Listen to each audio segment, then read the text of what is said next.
জিজ্ঞাসা যে hard disk কই সিসি ক্যামেরার। নুর আলম ভাই কইতেছে আমি সঠিক জানি না। পরে ওনারে মারধর করলো, মারধর করার পরে নুর আলম ভাই বলতেছে কয় নিহাম জানো, নিহাম কি জানো। পরে আমার নিয়ে গেলো কন্ট্রোল রুমে নিয়ে যাওয়ার পরে কইতেছে হার্ড ডিস্ক কোনটা। তো আমি কইতেছি হার্ড ডিস্ক তো আমি চিনি না, যারা জেনারেল ডিউটি করে তারা বলতে পারবো। পরে কইতেছে তুই সবাই জানাস।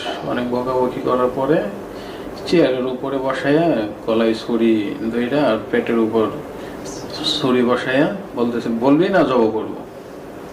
পরে বললাম এই সাইড দিয়ে দেখতে পারেন, আমি আর সাইড আর বেশি কিছু জানি না। পরে যখন এইভাবে বলছে যে এই সাইড দিয়ে দেখতে পারেন, পরে যেগুলো আপনার পিসি মিসে আসলে সবগুলা ওই মনিটরের সিসি ক্যামেরার মনিটরে ছিল যায়, ওটা ভাঙ্গে ফেলা নিয়ে যায়। তারপর আমার আবার কন্ট্রোল রুমে